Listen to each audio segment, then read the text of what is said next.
Hi friends, Vikram വേദയുടെ പുതിയൊരു upcoming episode റിവ്യൂയിലേക്ക് എല്ലാവർക്കും സ്വാഗതം. അങ്ങനെ നമ്മുടെ വേദയാണെങ്കിൽ ഇങ്ങനെ ഫോണിലൊക്കെ നോക്കിയിട്ട് തന്നെ ഇങ്ങനെ ചിരിച്ചുകൊണ്ടിരിക്കുന്ന കണ്ടുകൊണ്ട് കമലാമ്മ അങ്ങോട്ടേക്ക് വരുന്നുണ്ട് കേട്ടോ. എന്താ മോളെ, എന്താ ഇത്ര ഇന്ന് വലിയ സന്തോഷത്തിലാണോ എന്നല്ലോ, എന്തു പറ്റി, എന്താ ഫോണിൽ അമ്മയും കൂടെ കാട്ടിയെന്നും പറഞ്ഞിട്ട് കമലാമ്മ വരുന്നുണ്ട് കേട്ടോ. അപ്പോൾ വേദ പറയുന്നുണ്ട്, ഒന്നുമില്ലമ്മേ, 2 ദിവസം കഴിയുമ്പോഴേ മുത്തശ്ശിയുടെ പിറന്നാളാ. ഞാനിപ്പോൾ പഴയ വീഡിയോസും ഫോട്ടോസും ഒക്കെ ഒന്ന് എടുത്ത് നോക്കുമായിരുന്നു. മുത്തശ്ശിയുടെ പിറന്നാളെന്ന് പറയുന്നത് ഞങ്ങളുടെ വീട്ടിൽ വലിയ ആഘോഷമാണ്. മുത്തശ്ശിക്ക് ഏറ്റവും ഇഷ്ടമുള്ളത് എന്നെയാ. ഞങ്ങൾ രണ്ടുപേരും കൂടിയാ അമ്പലത്തിൽ പോകുന്നതും പിന്നെ ഒരുപാട് കഥകളൊക്കെ മുത്തശ്ശി എനിക്ക് പറഞ്ഞു തരാറുണ്ടെന്നൊക്കെ ഇങ്ങനെ മുത്തശ്ശിയെക്കുറിച്ച് വാതോരാതെ സംസാരിക്കുകയാണ് കേട്ടോ. ഇത് കേട്ടിട്ട് കമലാമ്മ ഇങ്ങനെ നമ്മുടെ വേദയുടെ തലയിൽ തടവിക്കൊണ്ട് ചോദിക്കുന്നുണ്ട്, മോക്ക് മുത്തശ്ശിനെ അത്രയ്ക്ക് ഇഷ്ടമായിരുന്നു, ഇവിടെ വന്നിട്ടിപ്പോൾ എൻ്റെ മോൾ ഒരുപാട് ബുദ്ധിമുട്ടുന്നുണ്ടല്ലേ എന്നിങ്ങനെ ചോദിക്കുമ്പോഴേക്കും വേദ പെട്ടെന്ന് അവിടെ നിന്ന് എഴുന്നേറ്റിട്ട് പറയുന്നുണ്ട്, അങ്ങനെയൊന്നും ഇല്ലമ്മേ, ഇവിടെയും ഇപ്പോൾ എൻ്റെ വീടല്ലേ, ഇവിടെ ഉള്ളവരുടെ എല്ലാം സ്വഭാവങ്ങളും ക്യാരക്ടറുകളും എല്ലാം ഇപ്പം ഞാൻ അംഗീകരിച്ചു കഴിഞ്ഞു. ഇവിടെയും ഞാൻ അത്രത്തോളം സന്തോഷമാണ്. എന്നാലും എൻ്റെ മുത്തശ്ശിയുടെ ഓർമ്മകൾ എന്നും എനിക്ക് ഒരുപാട് സന്തോഷം തരുന്നതാണ്. ഞാനും മുത്തശ്ശിയും കൂടി ചെറുപ്പകാലം തൊട്ടേ ഒരുമിച്ച് അമ്പലത്തിൽ പോകാറുള്ളത്. പണ്ട് തൊട്ടുള്ള കഥകളും ഒരുപാട് കാര്യങ്ങളൊക്കെ മുത്തശ്ശി എനിക്ക് പറഞ്ഞു തരാറുണ്ട്. അതുകൊണ്ട് തന്നെ ഞാനും ആ പഴമയുള്ള ഒരു കുട്ടിയായെന്നാണ് എല്ലാവരും പറയുന്നത്.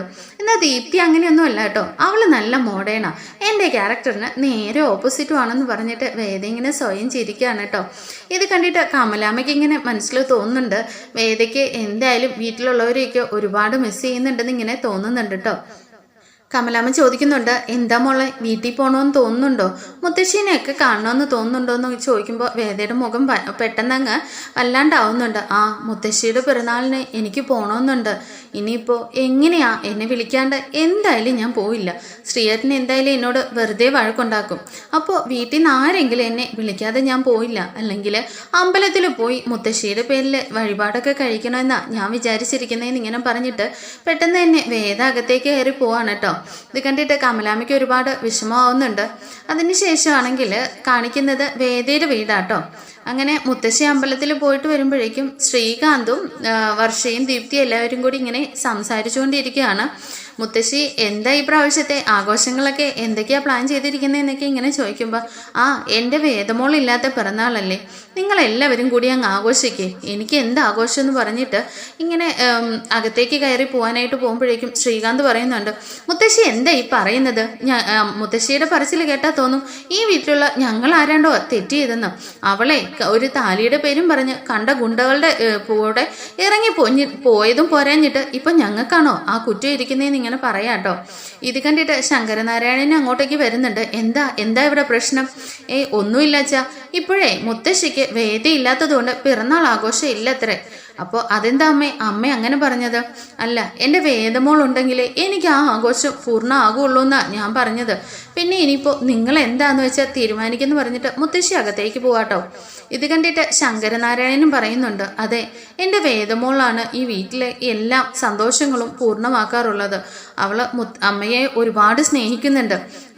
വേദമോളുണ്ടായിരുന്നെങ്കിൽ അമ്മയ്ക്ക് വേണ്ടിയിട്ട് ഒരുപാട് പ്രാർത്ഥനകളും അമ്പലത്തിലൊക്കെ രണ്ടുപേരും കൂടി ഒരുമിച്ചൊക്കെ പോകുന്ന കാണുമ്പോൾ തന്നെ എൻ്റെ മനസ്സിൽ ഒരുപാട് സന്തോഷമാണെന്നൊക്കെ ഇങ്ങനെ പറയാട്ടോ. അപ്പോൾ അച്ഛൻ എന്താ പറഞ്ഞു വരുന്നത്?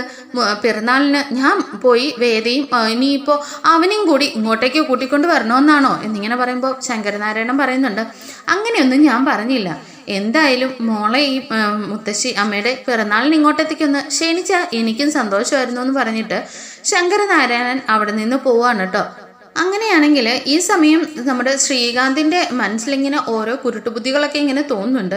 ഇനിയിപ്പോൾ അവളെ ഇങ്ങോട്ടേക്ക് വരുത്തണം, അല്ലെങ്കിൽ ഇവിടെ ഇനി ആഘോഷങ്ങളൊക്കെ ശരിയാവുകയില്ല.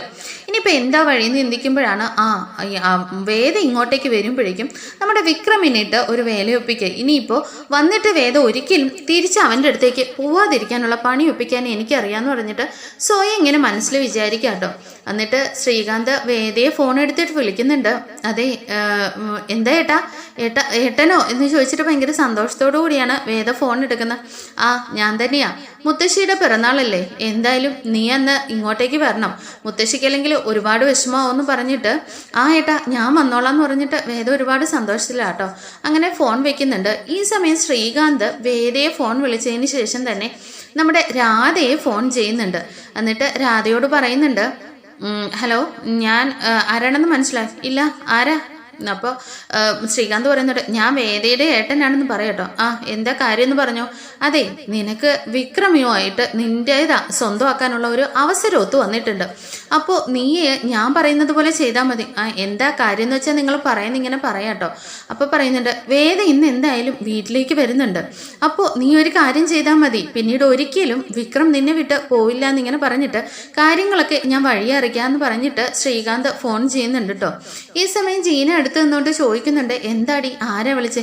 ഏയ് അതൊന്നുമില്ല, എൻ്റെ ഒരു ഫ്രണ്ടാന്ന് പറഞ്ഞിട്ട് ജീനയോട് നമ്മുടെ രാധ കാര്യം പറയുന്നില്ല കേട്ടോ. അപ്പോൾ ജീന ഇങ്ങനെ ഒരു സംശയത്തോടു കൂടി നോക്കിയിട്ട് ജീന അവിടെ നിന്ന് പോകുന്നുണ്ട്. ഈ സമയം നമ്മുടെ വേദയാണെങ്കിൽ ശ്രീജയായിട്ട് ഇങ്ങനെ സംസാരിച്ചുകൊണ്ടിരിക്കുക കേട്ടോ. ശ്രീജേച്ചി ഒരു കാര്യം അറിഞ്ഞോ? ശ്രീയേട്ടൻ വിളിച്ചിട്ടുണ്ട്, മുത്തശ്ശിയുടെ പിറന്നാളിന് ഞാൻ ചെല്ലണമെന്നാണ് പറഞ്ഞേക്കുന്നത് എന്നൊക്കെ പറഞ്ഞിട്ട് ഭയങ്കര സന്തോഷത്തിലാട്ടോ. ഇത് കണ്ടിട്ട് ശ്രീജ ചോദിക്കുന്നുണ്ട്, എന്തായാലും മോൾക്ക് സന്തോഷമായില്ലേ? ഞാൻ പറഞ്ഞില്ലേ മോളുടെ നല്ല മനസ്സാണ്, എല്ലാവർക്കും നന്മ വരണമെന്ന് ആഗ്രഹിക്കുന്ന മോക്ക് എന്നും നന്മയെ വരുള്ളൂ എന്നിങ്ങനെ പറയാം കേട്ടോ. എന്നിട്ട് ശ്രീജയോട് ചോദിക്കുന്നുണ്ട്, അതെ ശ്രീജേട്ടത്തിയുടെ കയ്യിൽ നല്ല സാരി ഉണ്ടോ? ഞാൻ എൻ്റെ കയ്യിൽ ഇപ്പോൾ ഇരിക്കുന്നതൊക്കെ ചുരിദാറുകളാണ്. സാരി എടുത്തുകൊണ്ട് ചെന്ന മുത്തശ്ശിക്ക് ഒരുപാട് ഇഷ്ടമാണ്, അതുകൊണ്ട് ഞാൻ ഒരു സാരി തരുമോ, എനിക്കൊന്ന് മാറി കൊടുത്തിട്ട് പോകാനെന്ന് ചോദിക്കുകയാണ് കേട്ടോ. അപ്പോൾ ശ്രീജ പറയുന്നുണ്ട്, അയ്യോ മോളെ, എൻ്റെ കയ്യിലിരിക്കുന്നതൊക്കെ കുറഞ്ഞ ചെറിയ പഴയ സാരികളൊക്കെയാണ്, അതൊന്നും മോ കൊടുക്കാൻ കൊള്ളില്ല. ഇനിയിപ്പോൾ നന്ദിനിയോട് നമുക്ക് വേണേ ഒന്ന് ചോദിച്ച് നോക്കാമെന്ന് ഇങ്ങനെ പറയാം കേട്ടോ. അങ്ങനെ നന്ദിനി റൂമിലിരിക്കുകയാണ്. അങ്ങോട്ടേക്ക് ശ്രീജയും വേദയും കൂടി പോകുന്നുണ്ട്. അങ്ങനെ നന്ദിനി ഫോണിൽ ഇങ്ങനെ നോക്കിക്കൊണ്ടിരിക്കുന്ന സമയത്ത് രണ്ടുപേരും കൂടെ ചെല്ലുമ്പോഴത്തേക്കിനും നന്ദിനി ഒരു സൈസ് പുച്ഛിച്ച് മുഖം വെച്ചിരിക്കുകയാണ് കേട്ടോ. നന്ദിനി എന്താന്ന് ചോദിക്കുമ്പോഴേക്കും, അതെ നന്ദിനിയുടെ കയ്യിൽ ഒരുപാട് സാരികളില്ലേ, അതിലൊന്ന് വേദയ്ക്ക് ഒരു ദിവസത്തേക്കിന് ഉടുക്കാൻ കൊടുക്കുമെന്ന് ഇങ്ങനെ ചോദിക്കാം കേട്ടോ. ഇത് കേട്ടിട്ട് നന്ദിനി ഇങ്ങനെ ചാടി എഴുന്നേക്കുന്നുണ്ട്. എൻ്റെ സാരിയോ? ഇവക്കോ? ഇവള് വലിയ കോടീശ്വരിയല്ലേ, ഇനിയിപ്പോൾ എൻ്റെ സാരി എന്തിനാ ഇവക്കെന്ന് ഇങ്ങനെ ചോദിക്കാം കേട്ടോ. നീ കുത്തുവർത്താനം പറയല്ലേ നന്ദിനി എന്ന് ശ്രീജ പറഞ്ഞിട്ട് പറയുന്നുണ്ട്, വേദയുടെ മുത്തശ്ശിയുടെ പിറന്നാളാ, അതിന് ഉടുത്തോണ്ട് പോകാനായിട്ട് എന്നോട് ചോദിച്ചു. അപ്പോൾ ഞാനാ പറഞ്ഞത് എൻ്റെ കയ്യിലൊക്കെ ഒരുപാട് പഴയ സാരിയൊക്കെ അല്ലേ, നന്ദിനിയുടെ കയ്യിൽ ഇപ്പോൾ പുതിയതായിട്ട് എടുത്ത ഒത്തിരി സാരികളില്ലേ, ഒരെണ്ണം വേദയ്ക്ക് കൊടുത്താൽ മതി എന്ന് പറയുമ്പോഴേക്കും നന്ദിനി ദേഷ്യപ്പെട്ടുകൊണ്ട് പറയുന്നുണ്ട്, അതെ ഈ സാരിയൊക്കെ എൻ്റെ വിനയേട്ടൻ ഒരുപാട് കഷ്ടപ്പെട്ടാ എനിക്ക് വേണ്ടി മേടിച്ചോണ്ട് തന്നത്, അതൊന്നും കണ്ടവർ കൊടുക്കാന് ഞാൻ കൊടുക്കില്ല. പിന്നെ നീ എപ്പോഴും ഭർത്താവെന്നും പറഞ്ഞുകൊണ്ട് നടക്കുന്നുണ്ടല്ലോ, എൻ്റെ താലി കെട്ടിയ ഭർത്താവ്. അപ്പോൾ നിനക്കൊണ്ടല്ലോ ഒരു ഭർത്താവിനോട് പറ നിനക്ക് സാരി മേടിച്ചുകൊണ്ട് തരാന്, അല്ലാതെ നാണം ഇല്ലേ എൻ്റെ സാരി വന്ന് ചോദിക്കാൻ ഇങ്ങനെ പറയാട്ടോ. എന്നാൽ ഈ സംസാരങ്ങളൊക്കെ നമ്മുടെ വിക്രം പുറത്തു നിന്ന് കേൾക്കുന്നുണ്ടായിരുന്നു. ഇത് കേട്ടിട്ട് വിക്രമിന് ഒരുപാട് വിഷമമാവുന്നുണ്ട് കേട്ടോ. അങ്ങനെ വിക്രമാണെങ്കിൽ ബൈക്ക് എടുത്തുകൊണ്ട് പുറത്തേക്ക് പോവാന്ന് സൗണ്ട് കേൾക്കുമ്പോഴേക്കും വേദ അങ്ങോട്ടേക്ക് ഓടി ചെല്ലുന്നുണ്ട് കേട്ടോ. അതെ ഒന്ന് നിന്നേ, എവിടേക്കാ പോകുന്നേ? അതെ ഞാനേ ശവപ്പറമ്പിലേക്ക്. അപ്പോൾ വേദ പറയുന്നുണ്ട്, യു മീൻ സെമിത്തേരി? ആ അത് തന്നെ. അതെ അവിടെ ആരുമായിട്ടാ കമ്പനി? അത് നിന്റെ ഞാൻ പറയുന്നില്ല എന്ന് പറഞ്ഞിട്ട് വിക്രം ഇങ്ങനെ ദേഷ്യപ്പെടുകയാണ് കേട്ടോ. അപ്പോഴേക്കും അതൊക്കെ ചോദിക്കാൻ നീ ആരാടി, നീ നിന്റെ കാര്യം നോക്കി പോന്നിങ്ങനെ വിക്രം പറയുന്നുണ്ട് കേട്ടോ. അപ്പോഴേക്കും അയ്യോ അത് ഇതുവരെ മനസ്സിലായില്ലായിരുന്നോ? ഞാൻ നിങ്ങളുടെ ഭാര്യ. അത് നമ്മുടെ തറവാട്ടിൽ വെച്ച് മച്ചുംപുറത്ത് വെച്ചിട്ട് നടന്ന ഫസ്റ്റ് നൈറ്റിൻ്റെ കാര്യങ്ങളൊക്കെ മറന്നുപോയി. എന്നിട്ട് ഈ മനുഷ്യൻ്റെ ഒരു കാര്യം, ഞാൻ ഭാര്യയാണെന്നുള്ള കാര്യം ഇത്ര പെട്ടെന്ന് അങ്ങ് മറന്നോന്ന് പറഞ്ഞിട്ട് ഇങ്ങനെ നാണം കുണുങ്ങിയൊക്കെ വേദം നിൽക്കുക കേട്ടോ. ഇത് കണ്ടിട്ട് വിക്രം ഇങ്ങനെ ദേഷ്യപ്പെടുന്നുണ്ട്. നീ എന്താണ് ഈ പറയുന്നത്? ആരുടെ ഫസ്റ്റ് നൈറ്റ്? എന്ത് കഴിഞ്ഞു? അങ്ങനെയൊന്നും പറയില്ലേ, നിങ്ങളല്ലേ എന്നോട് എൻ്റെ സിന്ദൂരം വാങ്ങിക്കാനും സാരിയൊക്കെ മുടിയൊക്കെ ഒന്ന് അഴിച്ചിടാനൊക്കെ പറഞ്ഞു. പ്രത്യേകമായിട്ട് പറയുന്നു. ഞാൻ അന്നേരം അത് അച്ഛമ്മേനെ ഒന്ന് കാണിക്കാൻ വേണ്ടിയിട്ട് ചെയ്യാനല്ലേ പറഞ്ഞതെന്ന് പറയുമ്പോൾ അത് തന്നെയാണ് ഞാൻ പറഞ്ഞത്. അതൊക്കെ കഴിഞ്ഞപ്പോൾ പിന്നെ ഞാൻ നിങ്ങളുടെ ഭാര്യയല്ലേ എന്ന് പറയാട്ടോ. നീ ഒന്ന് പോകുന്നുണ്ടോ എന്ന് പറഞ്ഞിട്ട് പെട്ടെന്ന് തന്നെ ബൈക്ക് എടുത്തുകൊണ്ട് പോവാണ് കേട്ടോ. അപ്പോൾ വേദ ഇങ്ങനെ ഹായ് ടാറ്റാ എന്ന് പറയുമ്പോഴേക്കും നമ്മുടെ വിക്രമാണെങ്കിൽ തിരിഞ്ഞു നോക്കാതെ ബൈക്ക് എടുത്തുകൊണ്ട് പോകുന്നുണ്ട്. അങ്ങനെ വേദയാണെങ്കിൽ മുത്തശ്ശിയുടെ പിറന്നാളിന് കൊടുക്കാനുള്ള സമ്മാനങ്ങളൊക്കെ മേടിക്കണമല്ലോ. അങ്ങനെ പോയിട്ട് മുത്തശ്ശിക്ക് ഇഷ്ടപ്പെട്ട ഒരു ശിവപ്രതിഷ്ഠയുണ്ട്. അത് ശ്രീജയും കൂട്ടിയിട്ട് പോയി വാങ്ങിക്കുന്നുണ്ട് കേട്ടോ. വാങ്ങിച്ചുകൊണ്ട് വന്നിട്ട് സർപ്രൈസായിട്ട് വെച്ചിരിക്കുകയാണ്. പോകാനുള്ള 2 ദിവസം കഴിഞ്ഞിട്ടാണ്. എന്നാൽ ഇന്നേ വേദയാണെങ്കിൽ ഭയങ്കര എക്സൈറ്റഡ് ആട്ടോ. മുത്തശ്ശിയുടെ പിറന്നാൾ ആഘോഷങ്ങളെക്കുറിച്ചും വീട്ടിലേക്ക് പോകുന്നതിനെക്കുറിച്ചും ഒക്കെ ഓർത്തിട്ട് ഒരുപാട് സന്തോഷത്തിലാണ്. അങ്ങനെ രാത്രിയാകുമ്പോഴേക്കും എല്ലാവരും ഇങ്ങനെ ഉറങ്ങിയിട്ടുണ്ടാവും. വേദയാണെങ്കിൽ വരുമ്പോൾ വിക്രം വരുന്ന സമയത്ത് വരാന്തയിൽ തന്നെ ഇരിക്കുക കേട്ടോ. ഈ വേതാളത്തിന് ഉറക്കമില്ലെന്ന് മനസ്സിൽ വിചാരിച്ചുകൊണ്ടാണ് വിക്രം ഇങ്ങനെ കയറി വരുന്നത്. വിക്രം കയറി വരുമ്പോൾ വിക്രമിൻ്റെ കയ്യിലൊരു കവറൊക്കെ ആയിട്ടായിരിക്കും കേട്ടോ വരുന്നത്. ഇത് കണ്ടിട്ട് വേദ ചോദിക്കുന്നുണ്ട്, അതെ എന്താ കയ്യിൽ? അത് എൻ്റെ കയ്യിൽ പല സാധനങ്ങളും ആയിരിക്കും, അതൊക്കെ നിന്നോട് പറയേണ്ട കാര്യമില്ലല്ലോ എന്ന് പറഞ്ഞിട്ട് വിക്രം ഇങ്ങനെ ദേഷ്യപ്പെട്ടുകൊണ്ട് റൂമിലേക്ക് പോവാട്ടോ. പുറകെ തന്നെ നമ്മുടെ വേദയും ചെല്ലുന്നുണ്ട്. അതെ ഗുണ്ട വിക്രം, ചോറെടുത്ത് വെക്കട്ടെ, എനിക്കൊന്നും ഉറങ്ങണമായിരുന്നു എന്നിങ്ങനെ പറയുമ്പോൾ, നിന്നോട് ഞാൻ പറഞ്ഞോ എനിക്ക് വേണ്ടിയിട്ട് കാത്തിരിക്കാൻ, പോയി കിടന്ന് ഉറങ്ങടി എന്ന് പറയുമ്പോഴേക്കും വേദ പറയുന്നുണ്ട്, അതെ ഞാനെന്നാ പിന്നെ ചോറിനകത്ത് വെള്ളം ഒഴിച്ചേക്കാം, വേണ്ടായിരിക്കും. അയ്യോ എനിക്ക് നന്നായിട്ട് വിശക്കുന്നുണ്ട്, എന്നാൽ നീ ചോറെടുത്ത് വയ്ക്കാൻ ഇങ്ങനെ പറയാട്ടോ. അങ്ങനെ വേദയാണെങ്കിൽ വിക്രം കുളിയൊക്കെ കഴിഞ്ഞിട്ട് വരുന്ന സമയത്ത് വിക്രത്തിന് ചോറൊക്കെ വിളമ്പി കൊടുക്കുന്നുണ്ട് കേട്ടോ. അതിനുശേഷം കിടക്കാനായിട്ട് വരികയാണ്. വീണ്ടും ആ ടേബിളിൽ ഇങ്ങനെ കവർ ഇരിക്കുന്നത് വേദ കാണുന്നുണ്ട് കേട്ടോ. ഇതെന്തായതെന്ന് ചോദിക്കുമ്പോഴത്തേക്കിനും വിക്രമാണെങ്കിൽ വേദയുടെ കയ്യിലേക്ക് ഇതേ ഒരു സാരിയാ നിനക്ക് കിട്ടാ എന്നിങ്ങനെ പറയുമ്പോഴേക്കും വേദയുടെ കണ്ണൊക്കെ പെട്ടെന്ന് നിറയുന്നുണ്ട് കേട്ടോ. ഓ അപ്പോൾ വിക്രമാദിത്യന് എന്നോട് സ്നേഹമൊക്കെ ഉണ്ടല്ലേ? നിന്നോട് സ്നേഹം ഉണ്ടായിട്ടൊന്നുമല്ല, രാവിലെ നന്ദിനി എടുത്തിയോട് നീ ഒരു സാരിക്ക് കെഞ്ചെന്ന് കേട്ടു, അപ്പോൾ പിന്നെ ഒരു മനസാക്ഷി തോന്നി മേടിച്ചതാ എന്നിങ്ങനെ പറയാട്ടോ. അപ്പോൾ എന്തോ ആയിക്കോട്ടെ, അപ്പോൾ എന്നോട് സ്നേഹമൊക്കെ ഉള്ളിൻ്റെ ഉള്ളിലുണ്ടല്ലേ എന്നൊക്കെ ചോദിക്കുമ്പോഴേക്കും വിക്രമിന് പെട്ടെന്ന് അങ്ങ് ഫീലാവുകയാണ് കേട്ടോ. എന്നാൽ വിക്രമാണെങ്കിൽ ദേഷ്യം ഭാവിച്ചിട്ടേ, അതെ ഒന്ന് കിടന്നുറങ്ങാവോ, ഇനിയിപ്പോൾ നിനക്ക് സാരിയായില്ലേ, ഇനി 2 ദിവസത്തേക്കിന് നിന്റെ ശല്യം ഉണ്ടാവില്ലല്ലോ എന്ന് കരുതിയിട്ടാണ് എന്നും പറഞ്ഞിട്ട് വിക്രം തിരിഞ്ഞു കിടന്നും ഉറങ്ങിയാണ് കേട്ടോ. അങ്ങനെ വേദ തറയിൽ ബെഡ്ഷീറ്റൊക്കെ വിരിച്ചിട്ട് കിടക്കുന്നുണ്ടെങ്കിലും വേദയുടെ മനസ്സ് നിറയെ വിക്രമിൻ്റെ ഒരു നല്ല മനസ്സുണ്ടല്ലോ. നന്ദിനി ഏട്ടത്തി എന്തായാലും എന്നെ അങ്ങനെയൊക്കെ പറഞ്ഞപ്പോൾ വിക്രമിന് എന്നോട് ഒരു ദയൊക്കെ തോന്നിയല്ലോ. വിക്രമിൻ്റെ ഈ നല്ല മനസ്സ് ഈ വീട്ടിലുള്ള അച്ഛനോ ഒക്കെ മനസ്സിലാക്കി കൊടുക്കണം. എന്തായാലും വിക്രമിനെ എല്ലാവരും മനസ്സിലാക്കുമെന്നൊക്കെ ഇങ്ങനെ വേദ ചിന്തിച്ചുകൊണ്ട് തന്നെ വേദ ഇങ്ങനെ ഉറങ്ങിപ്പോവാണ് കേട്ടോ. അങ്ങനെ രാവിലെ തന്നെ കമലാമ്മയും ശ്രീജയും കൂടി കിച്ചണിൽ ഓരോരോ പണികളായിരിക്കും. അങ്ങോട്ടേക്ക് വേദ എഴുന്നേറ്റ് ചെല്ലുന്നുണ്ട് കേട്ടോ.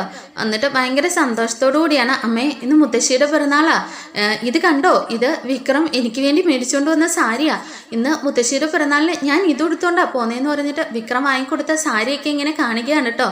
ഇത് ശ്രീജ കാണട്ടെ, നല്ല സാരി, വിക്രമിന് നല്ല സെലക്ഷനാ മോളെ, ഇതൊക്കെ മോളുടെ ഭാഗ്യമാണ്, വിക്രമിൻ്റെ ഈ സ്വഭാവം കൂടി മാറിക്കിട്ടിയാൽ എന്തായാലും സന്തോഷമാവെന്നൊക്കെ പറഞ്ഞിട്ട് ശ്രീജ ഇങ്ങനെ വേദയെ സാരിയൊക്കെ ഇങ്ങനെ ദേഹത്ത് വെച്ച് ഇങ്ങനെ നോക്കുന്നുണ്ട് കേട്ടോ.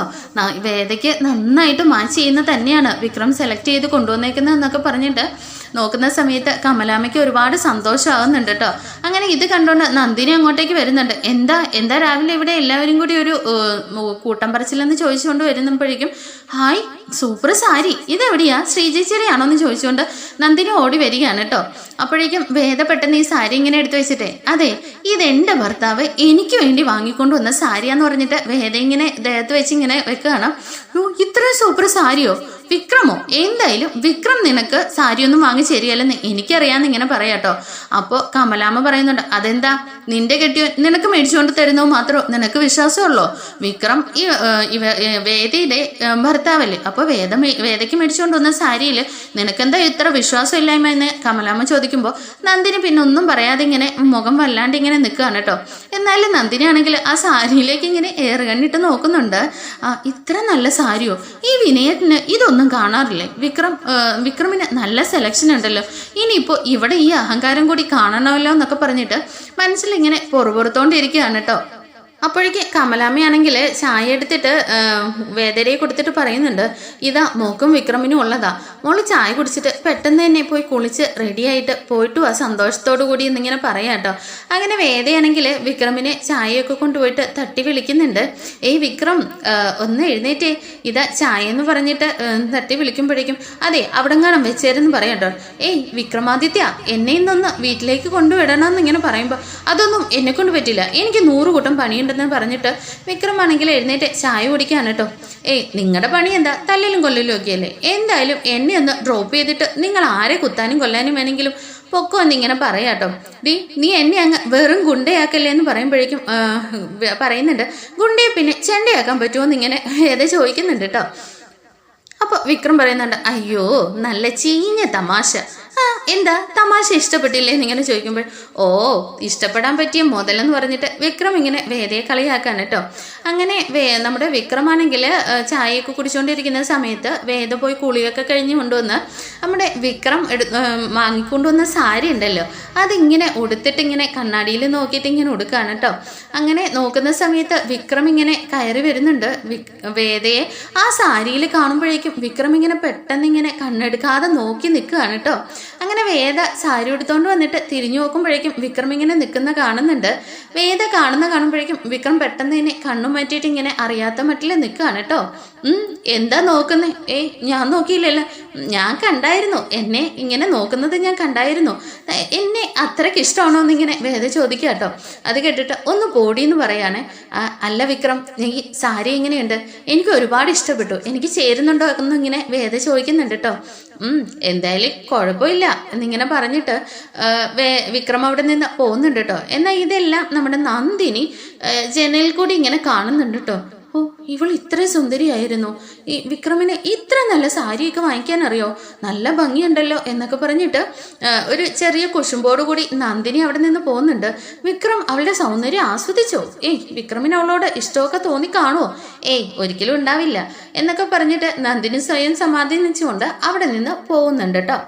അങ്ങനെ വിക്രമാണെങ്കിൽ പോവാനായിട്ട് റെഡി ആവുമ്പോഴേക്കും കമലാമ്മ പറയുന്നുണ്ട്, മോനെ എന്തായാലും മോളെ കൂടി വീട്ടിലേക്കൊന്ന് വിട്, തനിയെ എന്തായാലും വിടണ്ടല്ലോ, ഇന്ന് മോടെ മുത്തശ്ശിയുടെ പിറന്നാളല്ലേ, മോനെ മേടിച്ചുകൊണ്ട് വന്ന സാരിയൊക്കെ എടുത്ത് മോള് നല്ല സുന്ദരിയായിട്ടുണ്ടെന്ന് പറയുമ്പോൾ വിക്രമിന് ഒരു ചമ്മലൊക്കെ വരുന്നുണ്ട് കേട്ടോ. അങ്ങനെ വേദ ഇങ്ങനെ ഒരുങ്ങി വരുന്ന കാണുമ്പോഴേക്കും വിക്രം ഇങ്ങനെ കണ്ണെടുക്കാതെ നോക്കുന്നുണ്ട്. ഇത് കണ്ടിട്ട് കമലാമ്മയ്ക്കും ഇങ്ങനെയൊക്കെ കമലാമ്മ കാണുന്നുണ്ട് കേട്ടോ. അങ്ങനെ കമലാമ്മ കാണാത്ത രീതിയിൽ മനസ്സ് നിറയെ സന്തോഷിക്കുന്നുണ്ട്. അങ്ങനെ വേദയാണെങ്കിൽ പറയുന്നുണ്ട്, അതെ ഞാനും കൂടി വരട്ടെ, എന്നെ വീട്ടിൽ കയറ് എന്ന് പറഞ്ഞിട്ട് വിക്രം ഇങ്ങനെ വേദയെ ബൈക്കിൽ കൂട്ടിക്കൊണ്ടുപോയിട്ട് അമ്മയോട് ശ്രീജയും അമ്മയും നന്ദിനിയൊക്കെ പുറത്തിറങ്ങി നിൽപ്പുണ്ട് കേട്ടോ. അങ്ങനെ എല്ലാവരോടും യാത്രയൊക്കെ പറഞ്ഞിട്ട് ഗിഫ്റ്റ് ബോക്സും കയ്യിലുണ്ട്. അപ്പോഴേക്കും വിക്രം ചോദിക്കുന്നുണ്ട്, ഇതെന്താ കയ്യിൽ? അതെ എൻ്റെ മുത്തശ്ശിക്ക് ഏറ്റവും ഇഷ്ടപ്പെട്ട ശിവപ്രതിമയാണ്, ഇത് എൻ്റെ മുത്തശ്ശിയുടെ പിറന്നാളിന് ഞാൻ സമ്മാനമായിട്ട് കൊടുക്കാൻ മേടിച്ചാന്ന് പറയാണ് കേട്ടോ. അങ്ങനെ വേദ ഇതൊക്കെ മേടിച്ചു കണ്ടിട്ട് വിക്രം ഇങ്ങനെ നോക്കുന്നുണ്ട്. അങ്ങനെ രണ്ടുപേരും കൂടി ബൈക്കിൽ പോകുന്ന സമയത്ത് നമ്മുടെ വിക്രമുണ്ടല്ലോ വേദ ഇങ്ങനെ കണ്ണാടി കൂടി നോക്കുന്നുണ്ട് കേട്ടോ. വേദയുടെ മുടി ഇങ്ങനെ കാറ്റത്ത് പാറുന്നതും ആ സാരിയിൽ നല്ല സുന്ദരി കുട്ടിയായിട്ട് ഇരിക്കുന്നതൊക്കെ ഇങ്ങനെ നമ്മുടെ വിക്രം ഇങ്ങനെ നോക്കുന്നുണ്ട്. വേദ പെട്ടെന്ന് കണ്ണാടിയിലേക്ക് നോക്കുമ്പോൾ ഒന്നും അറിയാത്ത മട്ടിൽ കണ്ണിങ്ങനെ മാറ്റുന്നുണ്ട് കേട്ടോ. അങ്ങനെ ഭയങ്കര സ്പീഡിൽ പോകുമ്പോൾ വേദ പറയുന്നുണ്ട്, അതെ ഒന്ന് പതിയെ പോവോ, ഈ സാരിയൊക്കെ ഇങ്ങനെ ബൈക്കിലെങ്ങാനും ഉടക്കും, ഞാൻ അത് എന്നെങ്ങാനും എവിടെയെങ്കിലും തള്ളിയിട്ട് കൊല്ലാൻ പോവാണോ എന്നിങ്ങനെ ചോദിക്കുകയാണ് കേട്ടോ. അപ്പോഴേക്കും അതെ ഇത്ര പേടിയുള്ളവർ എൻ്റെ ബൈക്കിൽ എന്തിനാ കയറിയെന്ന് ഇങ്ങനെ ചോദിക്കുമ്പോൾ, അത് ഞാൻ എൻ്റെ ഭർത്താവിൻ്റെ കൂടെയല്ലേ പോകേണ്ടത്, പിന്നെ ഞാൻ പുറയിലിരിക്കുന്നതുകൊണ്ട് പറയാൻ പറ്റില്ലല്ലോ എവിടെയാ കൊണ്ട് തള്ളിയിടുക എന്ന്. അപ്പോഴേക്കും നീ ഒന്നും മിണ്ടാതിരിയെന്ന് പറഞ്ഞിട്ട് വിക്രം അതിൽ സ്പീഡിൽ പോവാണ് കേട്ടോ. സ്പീഡിൽ പോകുമ്പോഴേക്കും വിക്രമിനെ പെട്ടെന്ന് തന്നെ വേദ ഇങ്ങനെ കയറി ഇങ്ങനെ ഇറുക്കി പിടിച്ചിരിക്കുന്നുണ്ട്. വിക്രം പെട്ടെന്ന് തന്നെ മിണ്ടാതെ അങ്ങ് ഇരിക്കുകയാണ്. അങ്ങനെ വിക്രം വേദയുടെ വീടിൻ്റെ ഗേറ്റിൻ്റെ ഫ്രണ്ടിൽ കൊണ്ട് ഇറക്കി വിട്ടിട്ട്, നിങ്ങൾ വരുന്നില്ലേ എന്നിങ്ങനെ ചോദിക്കും. ഓ അവിടെ സ്വീകരിക്കാനായിട്ട് നിൻ്റെ ഏട്ടനും അച്ഛനും ഒക്കെ കാണുമല്ലോ, അപ്പോൾ പിന്നെ നീ അങ്ങ് പോയിട്ട് വന്നാൽ മതി, ആ തിരുമോന്തയൊന്നും കാണാനേ എന്നെ കിട്ടിയില്ലെന്ന് പറഞ്ഞിട്ട് ബൈക്ക് എടുത്തോണ്ട് വിക്രം അവിടെ നിന്നങ്ങ് പോവാണ് കേട്ടോ. അങ്ങനെ വേദ ഈ സാരിയൊക്കെ എടുത്തോണ്ട് ചെല്ലുന്ന കാണുമ്പോഴേക്കും മുത്തശ്ശിക്ക് ഒരുപാട് സന്തോഷമാകുന്നുണ്ട്. നല്ല സുന്ദരിയായിട്ട് വരുന്ന വേദേനെ അച്ഛനും അമ്മയും വർഷയും ദീപ്തിയും ഒക്കെ ഇങ്ങനെ നോക്കി നിൽക്കുകയാണ് കേട്ടോ. എല്ലാവരും കൂടി ചെന്നിട്ട് വേദയെ സ്വീകരിച്ചിട്ടൊക്കെ വരുന്നുണ്ട്. എന്നാൽ ശ്രീകാന്തിൻ്റെ മുഖമൊക്കെ വല്ലാണ്ടിരിക്കുകയാണ് കേട്ടോ. അങ്ങനെ മുത്തശ്ശി ചോദിക്കുന്നുണ്ട്, ഈ സാരി നല്ല രസമുണ്ടല്ലോ മോളെ, പുതിയതാണോ നിങ്ങൾ ചോദിക്കുമ്പോൾ എല്ലാവരുടെയും കേക്ക് വേദ ഇങ്ങനെ പറയുന്നുണ്ട്, അമ്മേ ഇതെനിക്ക് ഇന്നലെ വിക്രം മേടിച്ചുകൊണ്ട് തന്നതാ, ഇത്രയും മാച്ചായിട്ട് എനിക്കിത് വേറെ ഒരു ഡ്രസ്സും തോന്നിയിട്ടില്ല എന്നൊക്കെ ഇങ്ങനെ പറയുമ്പോഴേക്കും, ആണോ വിക്രം മേടിച്ചു തന്നാണോ, എന്തായാലും മോക്ക് ഏറ്റവും നന്നായിട്ട് ചേരുന്നുണ്ടെന്ന് മുത്തശ്ശി പറയാട്ടോ. ഇത് കേട്ടിട്ട് നമ്മുടെ ദീപ്തിക്കും വർഷയ്ക്കും ഒന്നും അത്രയ്ക്ക് അങ്ങോട്ട് സൂഹിക്കുന്നില്ല. അങ്ങനെ പിറന്നാൾ ആഘോഷങ്ങളൊക്കെ നന്നായിട്ട് നടക്കുന്നുണ്ട്. മുത്തശ്ശിയാണെങ്കിൽ വിക്രമിനെ കുറിച്ചൊക്കെ ഒരുപാട് വിശേഷങ്ങളൊക്കെ ചോദിക്കുന്നുണ്ട് കേട്ടോ. ഇങ്ങനെ രാത്രിയാവുന്നുണ്ട്.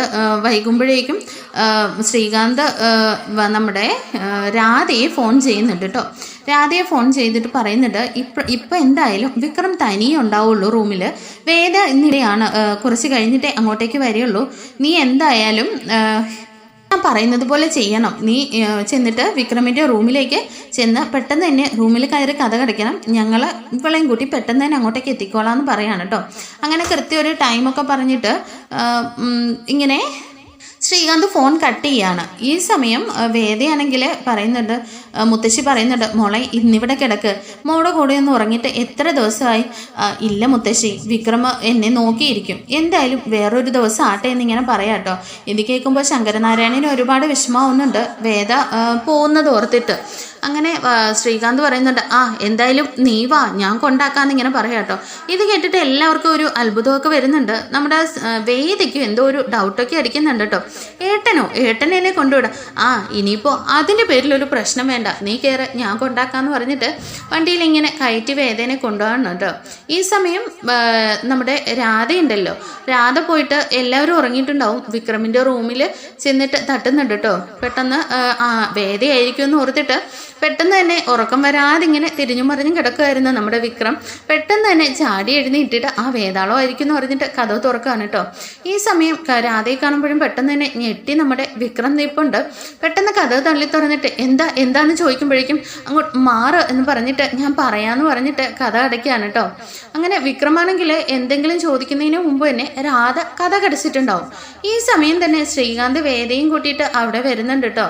അങ്ങനെ വേദയും കൂട്ടി വന്ന് ഇറങ്ങുന്ന സമയം തന്നെ വിക്രമാണെങ്കിൽ കഥ തുറന്നിട്ട്, നീ എന്തേ കാണിക്കുന്നത്? കഥ കുറ്റിയിടുന്നു, ഇറങ്ങി പൊടിയെന്ന് പറഞ്ഞിട്ട് വെറുതെ അച്ഛനും അമ്മേനെയും ബഹളം വെച്ചിട്ട് ഉണർത്തണ്ടെന്ന് പറഞ്ഞിട്ട് അവളെ പിടിച്ചിട്ട് ഇങ്ങനെ ഇറക്കി വിടാൻ നേരത്താണ്ടാണ് നമ്മുടെ ശ്രീകാന്ത് വേദയും കൊണ്ടിട്ട് അവിടെ വന്ന് ഇറങ്ങുന്നത്. ഇത് കണ്ടിട്ട് ശ്രീകാന്ത് പറയുന്നുണ്ട്, ഞാൻ എന്തായാലും നിന്റെ ഭർത്താവിൻ്റെ കൂടെ നിന്നെ വിടാന്ന് പറഞ്ഞിട്ട് വന്നതാണ്. നീ ഇല്ലാത്ത ഒരു രാത്രി കണ്ടില്ലേ, അവൻ്റെ ഓട്ടോക്കാരിയും വിളിച്ച് റൂമിൽ കയറ്റിയിട്ട് നിനക്ക് ഇനി ഇവനെ തന്നെ വേണോന്നിങ്ങനെ ശ്രീകാന്ത് ചോദിക്കുകയാണ് കേട്ടോ. ഇത് കണ്ടിട്ട് വിക്രമിന് ആകെ വെപ്രാളമാവുന്നുണ്ട്. താനേ പറഞ്ഞങ്ങ് കൂടിപ്പോയല്ലേ, താൻ എന്ത് കണ്ടെന്നാ പറയുന്നത്? അനാവശ്യം പറയരുത്. എന്താടാ എൻ്റെ പെങ്ങളെ താലിയും കെട്ടിയിട്ട് അവളില്ലാത്ത ഒരു രാത്രിയിൽ കണ്ട പെണ്ണുങ്ങളെ റൂമിൽ വിളിച്ച് കയറ്റിയിട്ട് ഞാനാണോ അനാവശ്യം പറയുന്നതെന്ന് പറയുമ്പോഴേക്കും വിക്രം പറയുന്നുണ്ട്, വീട്ടുമുറ്റത്ത് വന്ന് കിടന്നേ ഒച്ച വയ്ക്കരുത്, അച്ഛനും അമ്മയും കിടന്ന് ഉറങ്ങാണ്. അവരെ വെറുതെ ഒച്ച വെച്ച് ഉണർത്തിയിട്ട് വിഷമിപ്പിക്കാനൊന്നും ഞാൻ സമ്മതിക്കില്ല എന്ന് പറഞ്ഞിട്ട് വിക്രം ഇങ്ങനെ ശ്രീകാന്തിൻ്റെ നേരെ പായാണ് കേട്ടോ. ഇത് കണ്ടിട്ട് വേദ ഇങ്ങനെ വരുന്നുണ്ട്. അതെ, വെറുതെ വഴക്കുണ്ടാക്കണ്ട എന്നിങ്ങനെ പറയുമ്പോഴേ ശ്രീകാന്ത് പറയുന്നുണ്ട്, മനസ്സിലായില്ലേ നിനക്കിപ്പോൾ ഇവനെ? അവൻ്റെ താലി അങ്ങോട്ട് ഊരി കൊടുത്തിട്ട് മോള് വണ്ടിയെ കയറുന്ന ഇങ്ങനെ പറയാട്ടോ. ശ്രീയേട്ടൻ്റെ നാടകം അടിപൊളിയായിട്ടുണ്ടല്ലോ. എന്തായാലും ശ്രീയേട്ടൻ എന്നെ ഇത്ര സ്നേഹത്തോടു കൂടി എന്നെ ഭർത്താവിൻ്റെ വീട്ടിൽ കൊണ്ടുവിടാന്ന് പറഞ്ഞപ്പോഴേ ഞാൻ കരുതിയിരുന്നതാ എന്തെങ്കിലും ഒരു കെണി ഒരുക്കിയിട്ടുണ്ടെന്ന്. പിന്നെ ഇവളെ വെച്ചിട്ടുള്ള ഒരു നാടകമാണെന്ന് എനിക്കറിയില്ലായിരുന്നു. പിന്നെ നിങ്ങളൊക്കെ മനസ്സിലാക്കിയതിനേക്കാളും വിക്രമിനെ എനിക്ക് നന്നായിട്ട് അറിയാം. വിക്രമിൻ്റെ ഭർത്താവാ, അല്ലാതെ വേറെ ആരും അല്ലാന്ന് പറഞ്ഞിട്ട് വിക്രമിൻ്റെ അപ്പുറത്തേക്ക് പോയിട്ട് ഇങ്ങനെ നിൽക്കുകയാണ് കേട്ടോ. ഇത് കണ്ടിട്ട് വിക്രമിന് ഒരുപാട് സന്തോഷമാവുന്നുണ്ട്. അങ്ങനെ രാധയാണെങ്കിൽ, നീ എന്താടി പറയുന്നത്? നീ ആരാന്ന് നിന്റെ വിചാരം എന്ന് പറയുമ്പോൾ നീ ഇനി ഒരു അക്ഷരം മിണ്ടി പോരുത്. നീ ഒരു പെണ്ണല്ലേടി, പാതിരാത്രിയിൽ നിന്നിട്ട് വീട്ടിൽ പോകാൻ നോക്കാമെന്ന് പറഞ്ഞിട്ട് രാധയുടെ നേരെ ഇങ്ങനെ കൈ വാങ്ങുകയാണ് കേട്ടോ. ഇത് കണ്ടിട്ട് വിക്രമും നല്ല ദേഷ്യത്തിൽ തന്നെ രാധയെ നോക്കുന്നുണ്ട്. അങ്ങനെ രാധ പെട്ടെന്ന് തന്നെ ഓട്ടോ എടുത്തുകൊണ്ട് അവിടെ നിന്ന് അങ്ങ് പോവാണ് കേട്ടോ. ശ്രീകാന്തിനോടും വേദ പറയുന്നുണ്ട്, ഇനി ഏട്ടനോടും ഞാൻ പറയണോ ഇവിടെ നിന്ന് ആട്ടി ഇറക്കണ്ടെന്നുണ്ടെങ്കിൽ വീട്ടിൽ പോകാൻ നോക്കുന്ന ഇങ്ങനെ പറയാണ് കേട്ടോ. അങ്ങനെ ശ്രീകാന്തും ഇതിനെ നീ അനുഭവിക്കുമെന്ന് പറഞ്ഞിട്ട് അവിടെ നിന്ന് വണ്ടി എടുത്തുകൊണ്ട് പോവാണ്. അങ്ങനെ വേദയാണെങ്കിൽ വിക്രമിനെ ഇങ്ങനെ നോക്കുന്നുണ്ട് കേട്ടോ. വിക്രം വേദയെ നോക്കുന്ന സമയത്തെ, അയ്യോ, ഒരു പെണ്ണിനെ വെച്ചിട്ട് ഒരു കളി കളിച്ചാൽ പോലും ഈ ഗുണ്ടയ്ക്ക് എതിർത്തൊന്ന് പറയാനോ അതൊന്ന് തെളിയിക്കാനോ കഴിയില്ലല്ലേ. എന്തായാലും ഞാനില്ലെന്നോർത്ത് സമാധാനമായിട്ട് ഇരുന്നല്ലേ. മനസ്സിലായോ? ഞാൻ ജീവിതത്തിൽ നിന്ന് ഒരു ദിവസം അങ്ങോട്ട് മാറിയാൽ എന്ത് സംഭവിക്കുമെന്ന് എന്നിങ്ങനെ പറയുമ്പോൾ വിക്രമിൻ്റെ കണ്ണൊക്കെ നിറയുന്നുണ്ട്. അതേ വേദ, നീ ഇല്ലെങ്കിൽ എന്ത് ചെയ്യുമെന്ന് നീ ഇല്ലാത്ത ഒരു രാത്രി എനിക്ക് ചിന്തിക്കാൻ പോലും കഴിയില്ല. നിന്നെ അത്രയ്ക്ക് ഞാൻ മിസ് ചെയ്തു എന്നൊക്കെ ഇങ്ങനെ പറയാണ് കേട്ടോ. അങ്ങനെ വേദയാണെങ്കിൽ പെട്ടെന്ന് തന്നെ വിക്രമിൻ്റെ കണ്ണിലേക്ക് നോക്കുന്നുണ്ട്. അപ്പോൾ വിക്രമാണെങ്കിൽ റൂമിലേക്ക് കയറി പോവാണ് കേട്ടോ.